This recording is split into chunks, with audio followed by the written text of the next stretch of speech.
Welcome to the latest weekend edition of Second City Sports Zoom Style. Zoom style?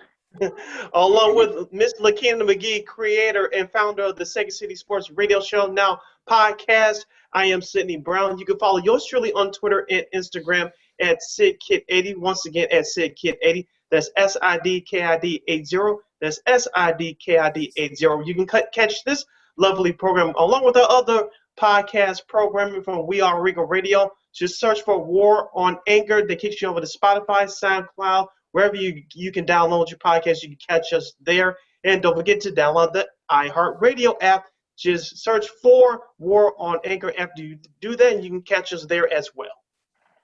You can follow me at Keena McGee on Twitter and at Keena_McGee on the Instagram. And also, we can find our show on YouTube. Oh, I'm hearing an echo here. Just go, where do they go, Sid, on YouTube? You can go to War Media, that's WARR Media on YouTube. Like, share, and subscribe to the page. You can watch all of our podcast programming there. Like the page, share the pages, and leave us a few comments there as well.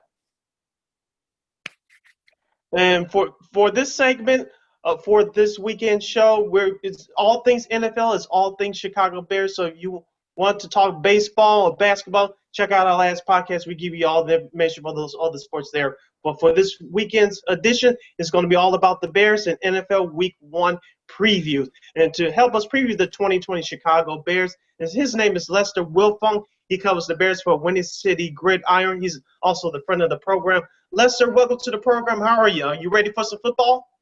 I'm ready for some football. Thanks for having me on, guys. No problem. Where can people follow you on social media? You can find me on Twitter at WiltfongJR. All right. The 2020 Chicago Bears come in with the season of we could call it, maybe it's a potential season of unfulfilled expectations. That was the case in 2019, finishing with the 8-8 record. 2 years ago, they came out of nowhere with first-year head coach Matt Nagy, the coach of the year, winning the NFC North with a 12-4 record before bowing out in the wild card round to the Philadelphia Eagles. This year is going to be questions that has to be asked. There will be answers starting on Sunday against the Detroit Lions. And Lester, I'll start with you. One of the questions will be, who will be the starting quarterback for the Chicago Bears? Of course, last week it was announced that Mitchell Trubisky will be the starting quarterback for now. Are you surprised by this, or this is just what you expected? Honestly, I expected it to be Foles. Since the day they made the trade for him, they sent a fourth-round draft pick over there. They reworked his contract. He was acquired because he understood Matt Nagy's system. So, from the day the trade was made, I figured he'd be the starter. Also that's based a lot on what happened last year with Trubisky. He kind of took a step back. I mean, he didn't really evolve what he could do in the offense. Matt Nagy tried to do some different things, and there was a lot of struggles on the offensive side of the ball. So, going into the season, I think not having a real offseason kind of hurt Nick Foles. He really only had a few weeks in training camp to kind of show the team what he had. So, by him not having that, and I think with Mitch Trubisky, he must have improved a bit this offseason. So I think the Bears saw enough in him and didn't see enough in Foles to make the switch. So, it's going to be Mitch Trubisky in 2020 until it's not. How much does not having a preseason sort of gave Mitch the edge, or did it really make a difference? I think it may have done that, because I think if there was a preseason, if there would have been OTAs and mini camps, then I think Nick Foles would have had more time to get acclimated to his teammates. And I think ultimately that kind of is what gave Trubisky the edge. He knows his team a little better. Even though with Foles has been in an offense, throughout a lot of his career, he hasn't been in this offense. There's the verbiage is the same for the most part, but there are still some things that are different. So by Foles not having all those extra time to work with the team and work in the offense, I think that ultimately hurt him. And I think with Matt Nagy had to make the decision on who to name as the starter. If he has to base it solely on what they saw in training camp, I'm sure Trubisky had the slight edge. So if Nagy would have went with Foles, who he may believe in a little more, I think that may have been the wrong move, the wrong message to his team because, like I said, Trubisky probably looked better all through camp. You got to go with the guy that actually won the competition, and that's Trubisky. And speaking of Trubisky, Lester, of course, there's going to be a storyline throughout the season every week, starting with this Sunday's game at Detroit. Uh, from your view, how long will the Bears give Trubisky to prove himself? Will it be after this Sunday's game? Will it be after next week's home opener against the Giants? 3 games the whole month of September. From your vantage point, how short is the hook for Trubisky? I think that's up to Mitch ultimately. I mean, he has a few favorable matchups to start the season. So, hopefully as Bears fans, we'll see him get hot and really take to what's going on with his offense. A lot of what Trubisky does is based on his confidence level, which is true with a lot of quarterbacks. I mean, if things are going good for you, if you're really getting a good rhythm, you can feed off of that. So if Trubisky can get hot against the Lions, who he's had a lot of success against in the past, and then you mentioned the Giants and the first few games, the Colts are in there as well. If he plays pretty good, I think he may, that leash may get a little longer. But if he struggles, I don't think the coaching staff will hesitate to put in Nick Foles because, once Foles is fully up to speed and really has a grasp of this entire offense, he'll be ready to go. Let's talk about the running back position for a second. We know David Montgomery is struggling with that groin injury. Do you think he'll be fully healthy? And if not, who's the running back? Yeah, it was weird when he first got hurt. Of course, with Twitter, all the doctors on Twitter, say, oh, it's going to be a few weeks at least. But he said the other day that there was no tear. So it's just a twinge or a pull or a strain or something. So I mean, he was a full participant at practice yesterday. We'll see how it goes today at practice. But I mean, if he has no limitations, he'll be the guy going forward. And then, of course, it's going to be Tariq Cohen as his number 2. I really hope they use him more as a tailback this year. I thought last year he played too much receiver. He's best when he's playing running back, getting matched up against those linebackers. If you put him at receiver, that's too much work against corners and safeties. I like Cohen where he is as a tailback. And then, of course, you have Ryan Nall. He's kind of there mostly for his special teams prowess. But as we've seen, he has some juice to his game. I mean, if he gets a good lane, he's quick enough to hit the hole. But then you have Cordell Patterson, who this offseason transitioned from receiver to running back. And, I mean, that's his best position. All through his entire career in the NFL, yes, he's a receiver, but when he hasn't had a chance to play running back, that's when he's thrived. So I think the Bears are pretty good at running back unless there's an injury. But right now, I like the group they have. Lester Wiltfong Jr. from Windy City Gridiron, who covers the Chicago Bears for that great site, joins us here on Second City Sports Zoom style, along with Lakeena McGee. I am Sydney Brown. Let's focus back on that Bears offense, Lester. I want to focus in on wide receiver Allen Robinson. 2 years ago, he was recovering from that torn ACL he suffered when he was with the Jacksonville Jaguars. He actually showed himself towards the end of that season, including that playoff loss against the Eagles. Last year, he put up Pro Bowl-type numbers. What do you expect out of Mr. Robinson in year number 3 in that Bears uniform with a contract looming, hopefully for him after the end of this season? Yeah, you see a lot of guys when they come into the contract year, that's when they really thrive, whether it's, subconsciously they really want to do better because of the deal or whatever it is. But I think with Robinson, he's a guy that definitely, he deserves another big contract in the league. I really hope it's in Chicago. I think he's just, what he does on the field and off the field, he is just a perfect Chicago Bear. I mean, he's just, so good in what he does. So somehow, some way, I hope they really get something worked out with him.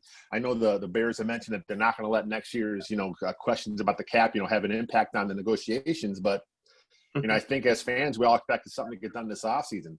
Maybe Allen Robinson just wants to wait and see how the quarterback situation plays out in Chicago. If that has something to do with it, he may drag this out, for a while. But, the options there to franchise tag him, if he goes the whole year, because he has proven to be a legit number 1 receiver in the league, and he's a big part of this offense. Now, let's hope he does. I hope he performs well and gets his cash because he totally deserves it. Let's go on the other side and talk defense for a second, Lester. You got Robert Quinn and Khalil Mack. going through various injuries. They were I think Mac was limited. Quinn hasn't practiced the last couple of days. Do you think those injuries will linger? I hope not. I mean, we didn't hear anything about Max having an injury during all of camp, so I'm not really sure what's going on there. Then with Quinn, he kind of had some personal issues early in camp. So when he did report, it kind of brought him along slowly.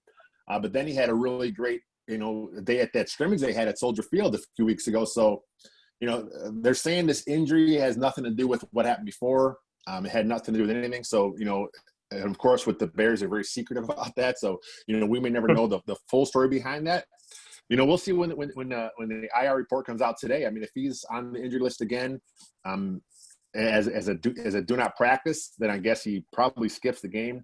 If he's able to go a little bit today, I think they'll kind of get him in there as a situational pass rusher because, Quinn and Mack on opposite sides of that defense is just going to be a terror for offenses.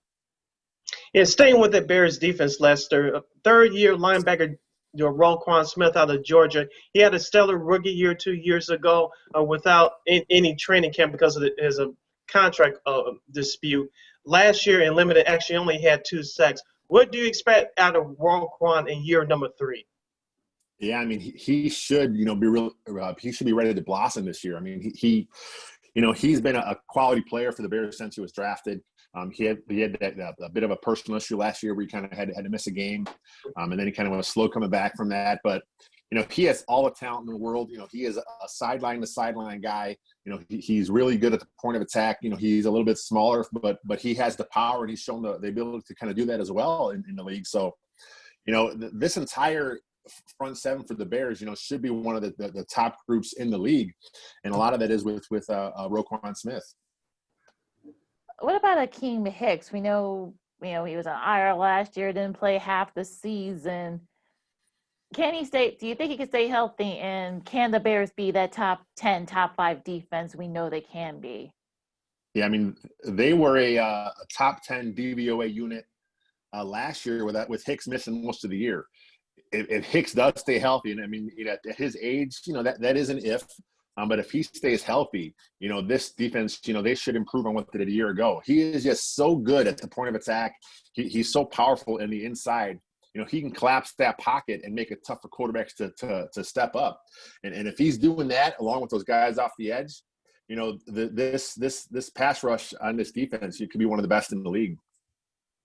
Eddie Goldman is one of the best run stoppers in the NFL, if not the best. Of course, this year he's opted out because of the pandemic, COVID-19. Who do you expect to fill in his spot and perhaps make the Bears defense a top-flight defense, especially against the run? Yeah, I mean, they have Bilal Nichols slotted in there to start at the nose. I mean, we'll see if they line up that way, when the game starts on Sunday. But, and when they are in their base defense, which is only about 30% of the time, because, teams are so pass happy these days, they could also put John Jenkins in there, who's more of a traditional run, plug, and nose tackle. He's a bit bigger, a bit stouter than Nichols. But I have high hopes for Nichols, too. I mean, his rookie year a couple years ago was really good. He showed a lot of promise, as a pass rusher. He was really good against the run. He kind of showed to be the total package on the D-line. And then last year he hurt his hand. He played injured most of the year. So, he was posting a bunch of videos on YouTube. He really put the time in. He got his body right. He's healthy. He's ready to go. And the Bears are confident that he can man that spot. What is with the kicking situation, Lester? I mean, Tenero is hurt. They got the guy they signed. He's going to start. I mean, tell everybody what the kicking situation is. Yeah, so with Eddie Pinheiro, I guess he hasn't kicked all during training camp. I mean, that injury he had, the groin injury, it kind of lingered. At some point, it must have flared up during training. But they didn't, it wasn't bad enough to put him on IR before the season. They waited for him to make the team. They put him on IR. And with the IR this year, they're allowing players to come off after 3 weeks. So they have Cairo Santos on the practice squad. At some point, they're going to activate him to the main roster, and then they'll have a decision to make in 3 weeks. If they keep Santos up, they may keep Pinheiro on the IR a little longer. But I mean, right now with Santos, the last time he kicked in the NFL, he wasn't very good. But again, he's a guy that had injuries as well. So, For whatever reason, the Bears have not been able to figure out the kicker spot. I hope they had it fixed last year with Pinheiro. Usually with young kickers, it takes them a year to really get a groove in the NFL. And we're not going to see Pinheiro have a chance early here. So right now, I mean, this is a big question mark around this team. Lester Wiltfong from Windy City Gridiron is joining us right here on Second City Sports Zoom style, along with Lakeena McGee. I am Cindy Brown.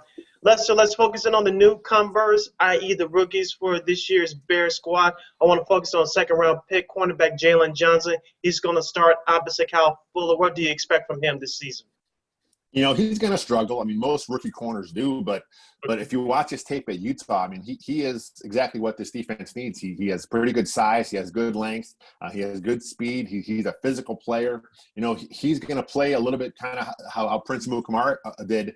You know, he wants to get up and press when he can.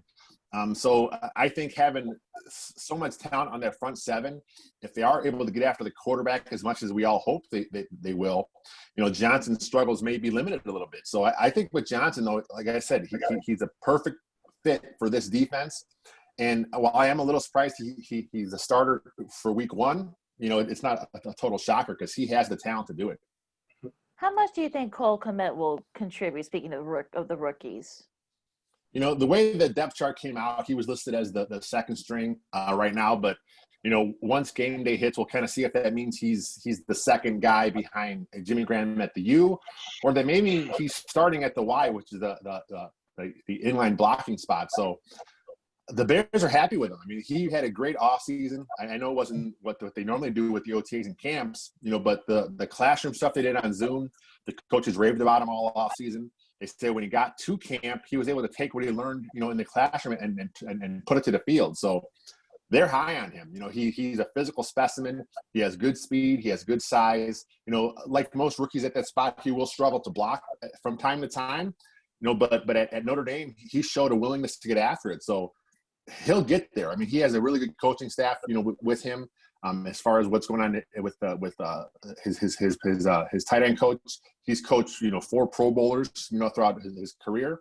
So he knows what he has to do to get these tight ends up to speed. So I'm expecting a pretty good year from Cole Kmet this year. Back to the defense, Lester. Eddie Jackson is one of the best young safeties in football. I think for the third time in his career, he's going to have a new safety partner. His name is Tayshaun Gibson, who they picked up a free agency from Houston, who only had 3 interceptions last year. Do you think those two can work together this year and perhaps be one of the best safety tandems in the league? Yeah, I think Gibson's skill set, you know, it's still not, you know, the traditional old school strong safety thumper kind of guy, you know, but he will be able to come down in the box a bit more than we saw last year with Clinton Dix. You know, Clinton Dix is more of a true free safety like Eddie Jackson is. So with Gibson, you know, they may move him around a little bit more. We may see him more up closer. We may see Jackson a bit back in that free safety role that he thrived in. You know, I think however they do it, I think we still may see some Deion Bush as well because, you know, Bears are really high on him. But I think the Bears are pretty good at safety. With Jackson, you know, he wasn't targeted as much last year as the year prior, which is kind of one reason why his stats went down a bit. But make no mistake about it, Eddie Jackson is one of the best safeties in the game today, and he's going to make a difference in some games this year. How much do you think Jimmy Graham can contribute, or will he contribute, considering his advanced age and other factors? Yeah, I mean, the Bears are real high on him. I mean, he had a great camp. I mean, he was one of the stars of all those packages they put out with the video. You know, he wasn't a great fit in last year's Packers offense. The Packers offense last year with LaFleur, you know, they don't really feature a tight end as much as some other West Coast style offenses. So his numbers slipped a bit, but he was productive, you know, for what they asked him to do. You know, he's not as fast as he once was. You know, but he still has that size. He knows how to get open. He knows how to run routes. He can sit down and against zones. He can box up defenders against man. You know, he's going to be a threat in the red zone. You know, we're not going to see Pro Bowl Jimmy Graham, you know, this season, but we're going to see a very effective Jimmy Graham. And if he can give you like 50 catches with kind of what Trey Burton did a couple years ago, that'll help open up this offense. Wide receiver Anthony Miller now entering year number 3 out of the University of Memphis. He had a good rookie year 2 years ago with 7 touchdowns, even though he was dealing with a nagging shoulder. He dealt with the same injury last year, but only had 2 touchdowns. But he started to come on late towards the end of last season. Do you think that he's going to finally take that next step providing that he stays healthy, do you think he's going to provide help for Allen Robinson as being the number 2 wide receiver now on the depth chart? Yeah, when you look at a lot of the fantasy football analysts out there, a lot of them are picking Anthony Miller as a breakout star as far as fantasy production goes in this Bears offense. And I think he has that kind of talent. I mean, he struggled to be on the same page with Trubisky last year early in the season. They kind of got things figured out a little bit as the year went on. And I think Miller, again, you mentioned the health is definitely something you have to think about. But, he's healthy in camp. He had a nice camp. The coaches, again, they raved about him, which is, pretty much what coaches do at that point of the year. But, with Miller, though, I mean, the skill set's there. I mean, he can play out of the slot. He can play out wide. He gives you a lot of options as far as where you can line him up. And I think with him slotting in as the number 2, I think that's a perfect place for him. And, we'll see how he does. But, I mean, I'm expecting, again, this receiving core – on paper, a lot of people aren't expecting much out of it. But I think with Robinson, I think with Miller, I think Ginn's going to give you something.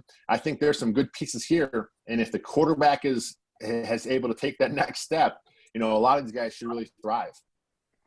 Let's talk about the NFC North as a whole. You look at Minnesota, you look at them top to bottom. They probably have the best team there, followed by the Bears and Packers, maybe competing for that second spot. And then we'll see where the Lions are. So people were once again saying the Lions could break out. How do you see the NFC North? I mean, I think it should be a really competitive division. I'm not sure how many playoff teams you're going to pull out of the North this year, but from a competitive standpoint, I mean, the Bears play the Lions and the Vikings really well. The Packers were 13-3 last year, but a lot of that was smoke and mirrors. Are they as good as that? I mean, we'll see this year, but I wasn't really happy with some of their draft picks. Their defense is much better than it was, a couple years ago. They had a really good year last year. We'll see if that continues, but it all for them comes down to Aaron Rodgers. He's still one of the best quarterbacks in the game. If he's playing well, they're going to always have a chance to win. So for me, I mean, until he's gone, I'm going to always pick the Packers to win that division just because, he's just so damn good. But, I think the Bears will be in the mix, but we'll see what happens when the year goes on. Looking at the whole landscape of the NFL, Lester, we always know that every year at least between 3 to 4 teams in each conference will participate in the playoffs. There's always turnover. If there's about maybe 2 to 3 teams that could surprise some people this year in 2020, what would those teams be in your mind and why? I mean, the Bears, I think, are one of those guys. I think the Bears have a good chance, again, with better quarterback play. They have a chance to be one of those teams that kind of slips into the playoffs. I mean, there's an extra wild card team added this year that helps out a lot of these teams that missed it last year. But then besides the Bears, I think, also you look at the Broncos. I think the Broncos offense really has some good weapons there now. And then on defense, they're always, pretty good. It's going to hurt losing Von Miller, but, with Coach Vic Fangio over there, he should be able to figure out a way to get things, righted for them. And then, you kind of look around the league, you kind of see what's going on. I mean, there's a lot of parity going on right now. I mean, there's maybe only 4 or 5 teams where you look at and say, yeah, these guys have no chance at all at the playoffs. But everyone else should be in the mix. Of course, the Buccaneers, they missed it last year, and they made a bunch of improvements this offseason. I think they're going to be in the playoffs. They missed it a year ago. So, we'll see what happens, but I think right now this should be a fun season as long as the whole season plays out. Now, Lester, brace yourself because I'm about to ask this, but we saw the Chiefs last night. They looked really good. Do you think they can repeat, or are you taking the field? I think in my official picks I made for our site, I think I went with the Ravens to win it all this year. I think the Ravens, they have a good chance as anyone. I think the Chiefs, again, they're going to be one of the top teams. But I think the Ravens, from top to bottom, offense, defense, they have everything going on we need to do to really be a title contender. And they just missed it last year, so they may have the hunger this year to push through. Lester Wiltfong Jr. from Windy City Gridiron is joining us here on Second City Sports Zoom style, along with Lakeena McGee. I am Sydney Brown. Lester, let's go back to the Bears as they get set to take on the Detroit Lions this Sunday from Ford Field. What are your keys for Bears victory to kick off, which hopefully be a victory in Week 1? I think for the Bears, it's going to be the same key most weeks. It's going to be about that pass rush. The Bears are going to face a Lions offensive line with a hobbled right tackle. He missed practice yesterday. We'll see if he's fully ready to go on Sunday, and a rookie right guard as well. So, the Bears are going to throw a lot of stuff, a lot of stunts, a lot of twists, maybe some blitzes at that right side of the Lions line. And if they can get the pressure on Stafford, I think the Bears are going to win this game. Do you think the win total will be different depending on the quarterback? Should Foles get this go ahead maybe at week 3 or 4? It may jump. Right now I think that I saw the over under for the Bears at 8.5. Like I said, I think they're going to be in that playoff mix. I think 9 wins, maybe 10 if things really break well for them. So if I was a betting man, I'd take the over on the 8.5. I would feel more comfortable had Foles outright won the job, and I just think he's based on last year what I saw with Trubisky. I'm not really confident in him taking the next step mentally as far as able to what he has to do on the field. But if he has, if what the coach said is true, if he has taken that next step, if his presence in the pocket is better, if his technique and footwork is better, and if he is able to make those right reads on the RPOs, this team should be in the playoffs. One last question from me, Lester. Going back to the defense, of course, Akeem Hicks was injured most of last year, but when he was healthy 2 years ago, he helped with the run defense along with sacking the quarterback. Of course, who benefited from that was Khalil Mack. Of course, Mack had his injuries last year. What do you expect out of Mr. Mack in year number 3 in the Bears uniform? Do you expect him to be one of the best defensive players in the league, or do you expect somewhere in between 2 years ago and last year? Yeah, I think with a healthy Hicks, with a much better pass rusher on the other side in Quinn, I think Khalil Mack's going to have his best year as a Chicago Bear, and I think he'll be in the talk for a defensive player of the year. He had a great offseason as far as working out. All the coaches, when they talk about him, they made it seem like he was really pissed off heading into the season based on what happened a year ago. And I'm sure he is. His numbers were down a bit. The pressures were there, but the sacks were down. The Bears went 8-8, and I'm sure that really ticked them off as well. So he's going to do everything in his power to get back to where he once was, to being talked as the best defense player in the game. All right, last one for me, Lester. I won't hold a weapon to your head, but I will ask you, what is your final win total for the Bears, and do they make the playoffs, and who's your Super Bowl? Yeah. Like I said, playoffs are a definite possibility. I would have been a little more confident if it was Foles was in there, but I'm excited to see what happened with Trubisky. I think the best thing for the franchise is Trubisky to prove he's the man, to prove that he's worthy of the draft pick, to prove that he took all the right steps as far as his mental preparation in the game. And if he has done that, I think, 10 wins is my top for this team right now. And like I said, I think the Ravens are the total package right now in the NFL. They have everything: offense, defense. They have a great quarterback, an awesome head coach. I think the Ravens are going to take the whole thing. All right, that was Lester Wiltfong from Windy City Gridiron. He covers the Bears for that great website. That's windycitygridiron.com. Lester, thank you as always for joining us and dropping those nuggets on us regarding the Chicago Bears. Enjoy Sunday season opener. Enjoy the season, and let's do this again down the road. Hopefully, we'll be talking about a winning season from the Monsters of the Midway. All right, sounds good. Have a good one, guys. All right, stay safe, Lester. You too. All right. And that was Lester Wiltfong Jr. from Windy City Gridiron. Check out his work right there at windycitygridiron.com. Lakeena, focusing on this Sunday's game against the Detroit Lions. We had him back on in January. I did ask him about the backup running back situation. He did bring up Tariq Cohen and Cordell Patterson. Of course, Cordell Patterson, I don't want to see him carrying the ball 5, 6, 7 times like when he was with the New England Patriots a couple years ago. That's my number one concern heading into Sunday's game. Can you run the ball with some consistency? Because let's be honest here, Tariq Cohen, he cannot run in between the tackles, especially for his role in this offense. He's their Tyreek Hill. Yes, he's short, 5'6", 5'7", but he's not going to grow overnight, and you just have to use him the way he is. So that's the number one concern for me. I think the other factors like Lester brought up pressuring the quarterback, because if you pressure Stafford, you can create about 2 or 3 interceptions there. That's very possible.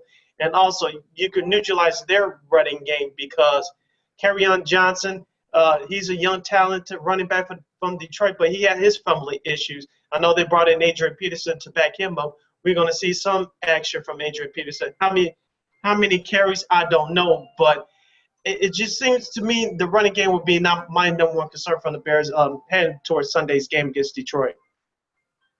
And actually, AP does have one of his best performances against the Bears defense.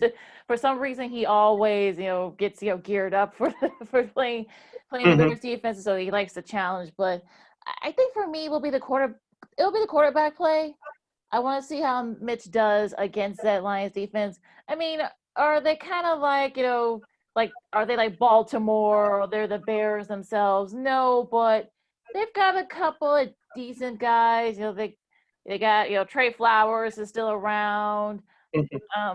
Deron Harmon, Desmond Trufant, he's still around too. So I want to see how this is early on. Plus, I think not having the crowd, there's not going to be anybody at Ford Field. So not having the crowd there's about like half of those folks are Bears fans, just about, maybe give or take, maybe a third.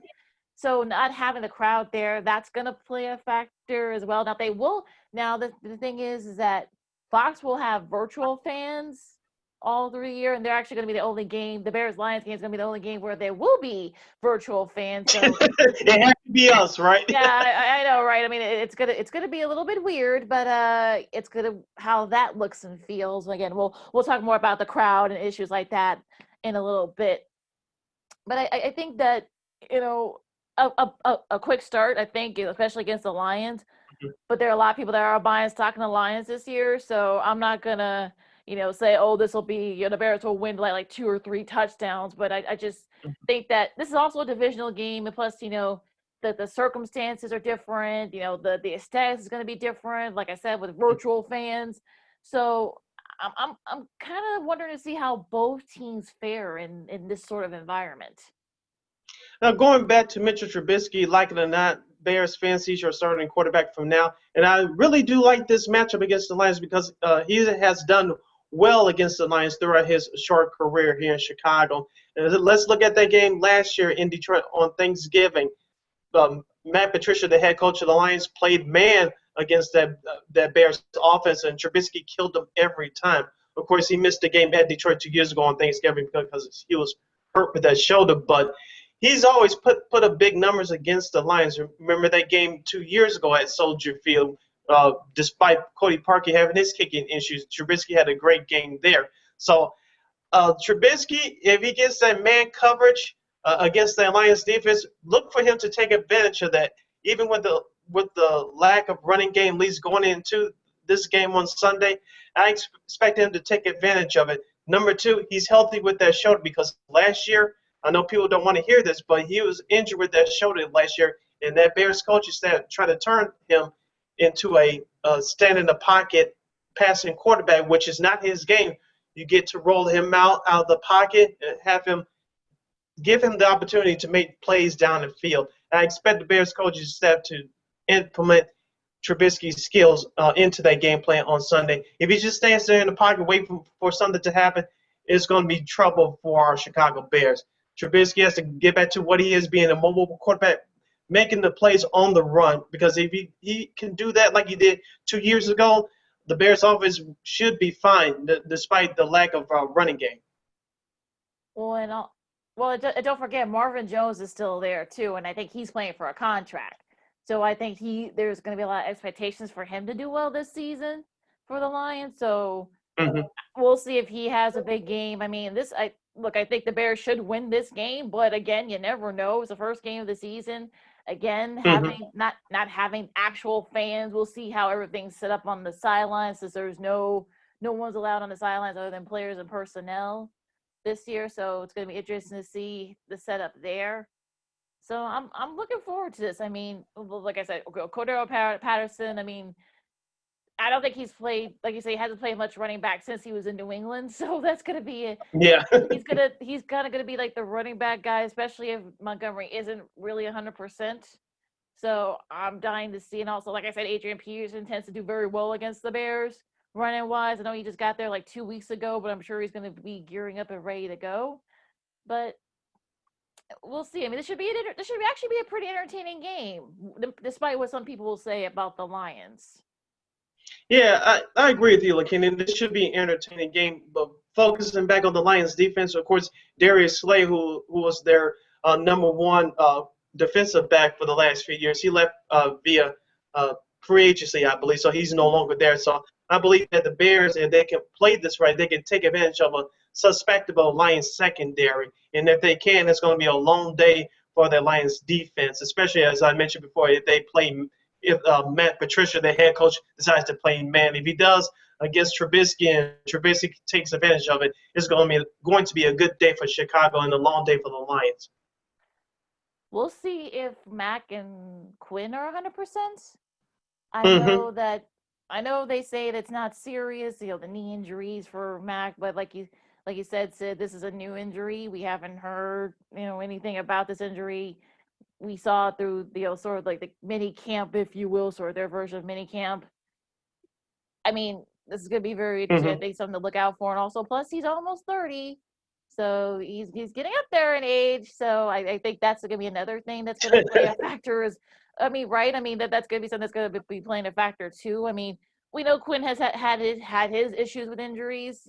So I don't know, but we'll see. I mean, we'll see if Johnson and AP can kind of sort of, expose that, especially if they can't play. Yeah, since we have a few minutes left, you're listening to Second City Sports Weekend Edition with myself, Mr. Sidney Brown. Woo-hoo. You should say Miss Lakeena McGee first, but that's okay. Along with Lakeena McGee, I am Sidney Brown. As we get you set for week one between the Bears and the Detroit Lions, we'll give you our picks of who's going to win that game in our next segment. Also coming up in our next segment, we're going to have Mr. Matt Verderam from Fansided.com. He's their NFL writer, and he hosts the Stacked on the Box podcast with WGN Radio's Mark Carmen. We're going to get his thoughts about the Bears and Lions and about other week one action from the National Football League. Since we have these couple minutes left, Lakeena, I want to get your thoughts about last night's game between Houston and Kansas City, especially what went on there before the game with 17,000 Chiefs fans booing when the PA announcer asked for a moment of silence for unity and equality.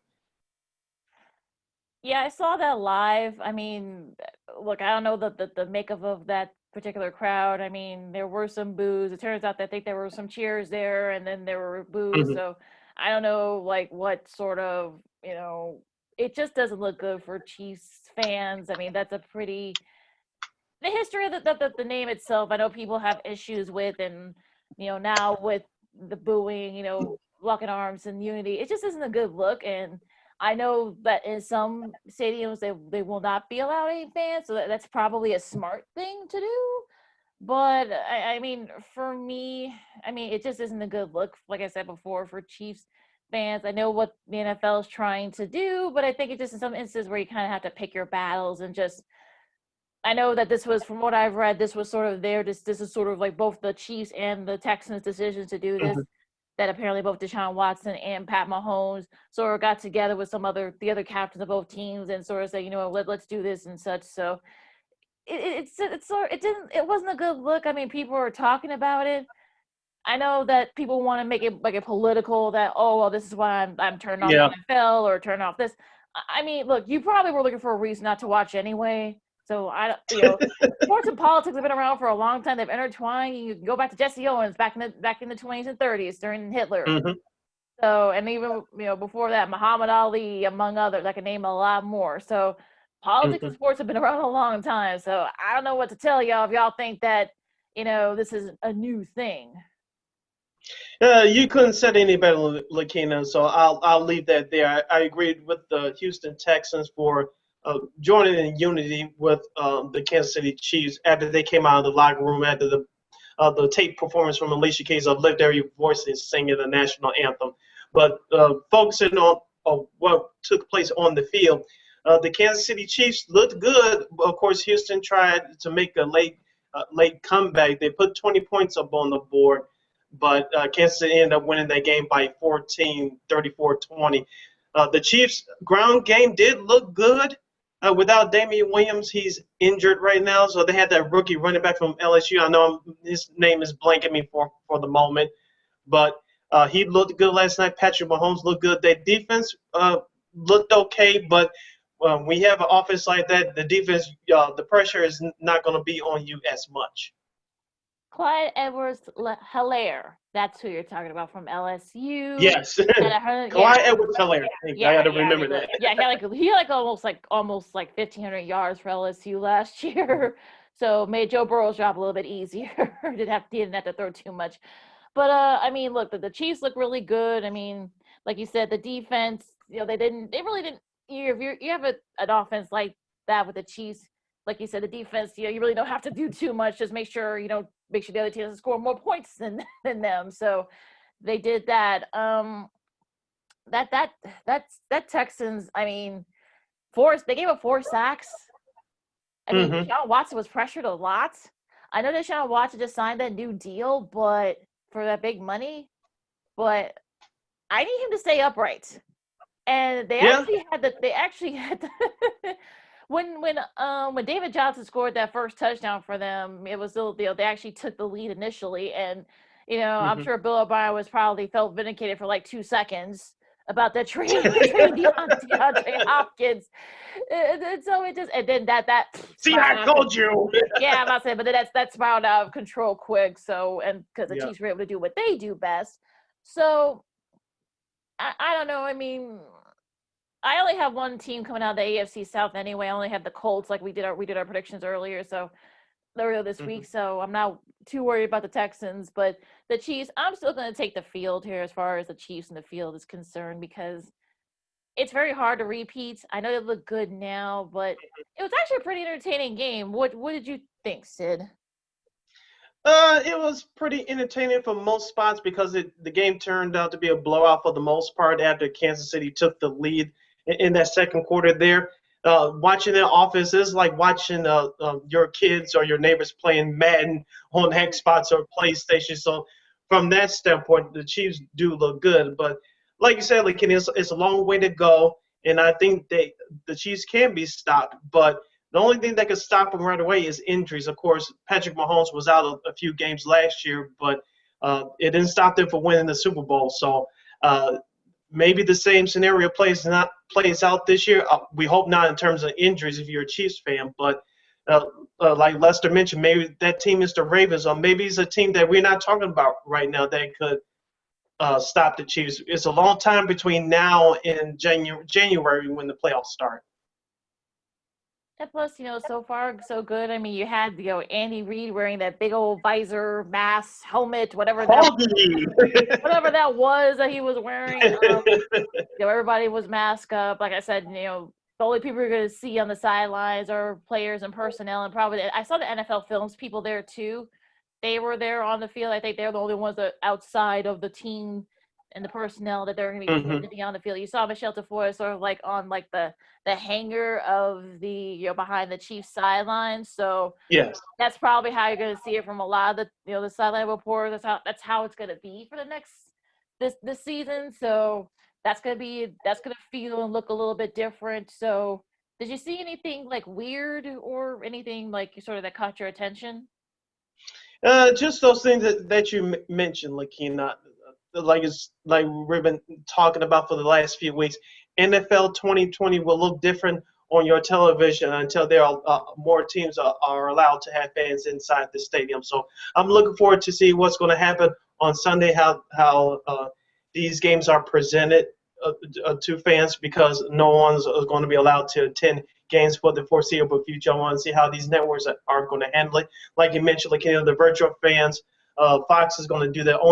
Only the Chicago Detroit game will feature the virtual fans. So I want to see how that is that going to be presented. So these networks, they're going to have a lot of creativity and a lot of things to do to present the games to the fans.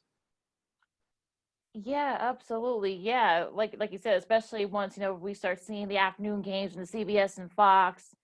Mhm. We'll see how some of their sideline reporters are where they're going to be, because I don't know where Tracy Wolfson's going to be. I mean, she's tiny, so like I don't know. She is, I don't know if you'll be able to find her anywhere, but maybe for her, maybe that's a good thing. But it's gonna look a little bit different. Yes, it will be. We have to take a pause for the cause, but when we come back, our second segment will kick off. We'll continue to count you down to kick off between the Bears and Lions and other Week 1 action for the National Football League. Matt Verderam from Fansided.com and Stack the Box Podcast will join us to help break down the Bears and Lions matchup, plus other Week 1 action. You're listening to Second City Sports Zoom style. Zoom style.